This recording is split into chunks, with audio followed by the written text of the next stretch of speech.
Okay, this is homework for Tuesday, February 2nd, and the homework was in your book, and you should have done it on like a separate piece of graph paper because it was asking you to graph. So you're doing 13, A through D, and it's asking you to, for each pair, solve the equation and then graph this equation. Yes, they are the same equation, but for the solve one, they're giving you a value for y. In this case, they're giving you 0.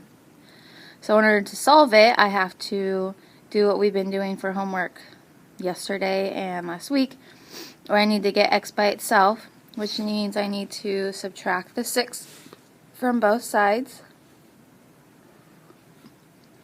0 minus 6 is negative 6 equals 3x. Divide by 3. Negative 6 divided by 3 is negative 2. Okay, so I solved it, and now I'm going to graph it and set up my x and y axis. Let's see, 1, 2, 3, 4, 5, 6. Okay, I'm going to start pretty low because I need to be able to go up 6. So remember, this is my y-intercept, and I'm always going to graph my y-intercept first. So it's at positive 6. So I'm going to put a point at positive 6. I start at 0, 0, and then 1, 2, 3, 4, 5, 6.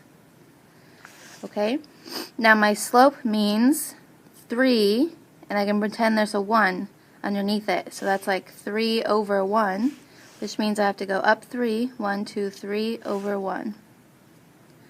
And I can also go the opposite and go down 3, 1, 2, 3 over 1. And down 3, 1, 2, 3 over 1. You kind of want to put as many points as possible. Okay, now I'm going to connect them with a line. Like so.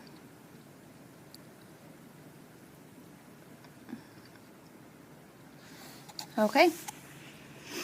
So I show my y-intercept, and I'm showing my slope by going up 3 over 1. Perfect. Okay. 13b, again I need to solve. I need to get rid of what's with the x, which is the negative 2, so I'm going to add 2 to both sides, and I end up with 2 equals x. That was easy. Now I need to graph it. Make my coordinate plane. Okay, I'm going to do my y-intercept first, which is negative 2. So I simply go down 2.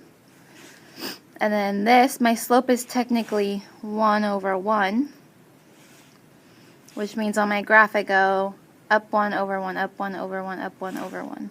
So I can put in all my dots. Okay, now I'm going to put in my line.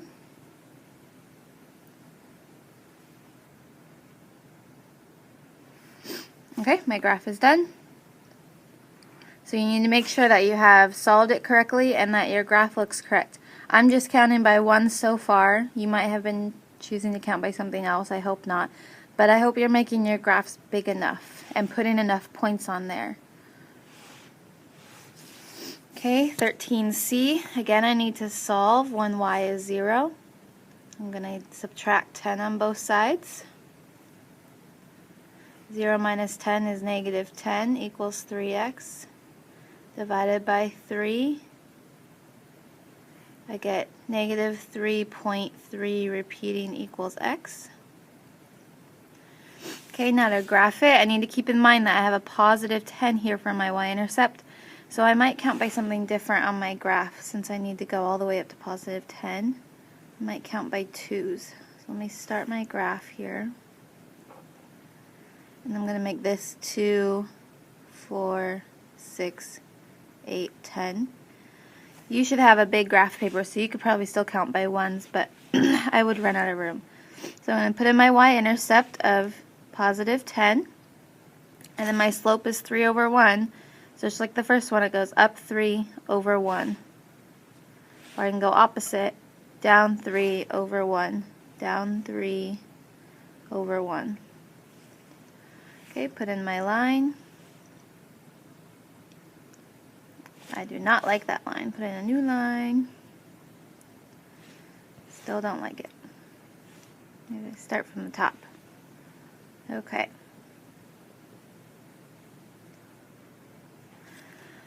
All right, now 13D is asking you how the equations you solved are similar or how they relate to the graph. So how does this work and what you did here relate to this? So I can tell you, okay, I was just rereading to make sure I had it correct. So let's look at number 1 for 13A. Now, when you're solving an equation, they're giving you a value. They're telling you y is 0. So I see that as like a coordinate point. So if I start at a coordinate point, they're saying my y value is 0, and you solved for the x value. The x value is -2. Now if I look at my graph, and I would actually like graph this point, -2, 0, I start here, -2, 0. So you solved for one of the points that is on the line. So whatever solution you get for this equation, no matter what y is and what x is when you solve, that line, that coordinate point, is going to fall on this line here. So our point, -2, 0, is right here, and it falls on the line. Okay. Also, I know that this has a positive slope, and my line is positive, so that's also how they relate. And they relate because the slope is 3, and it's going up 3/1.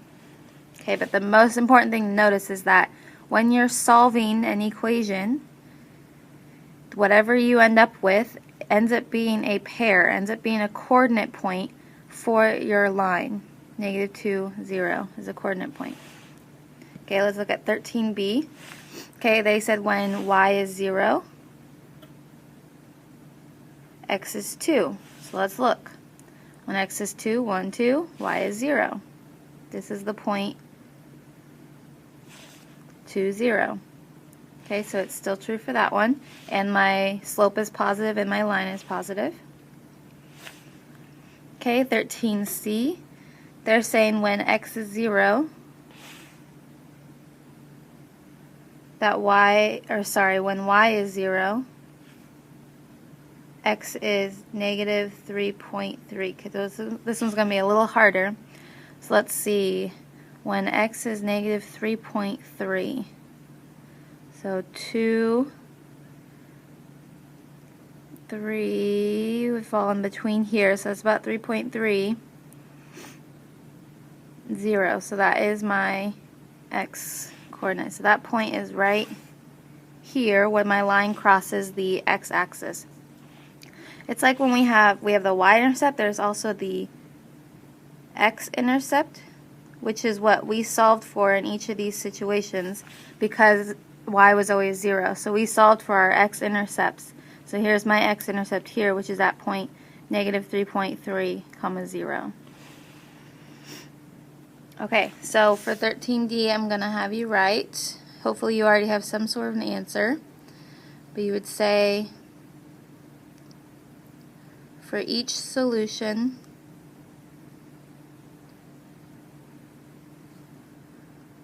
I found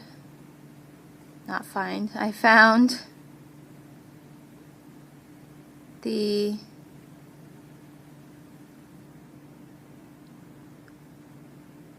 coordinate points for the x-intercept. And we could put in the points that we found.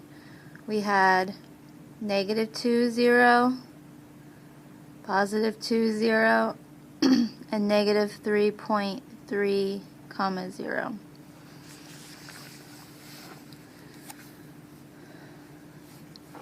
And you could say each point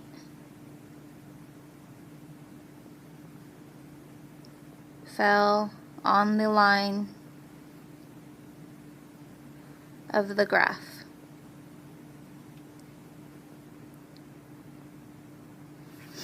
Okay, so make sure you have this in on your paper so that you can get full credit.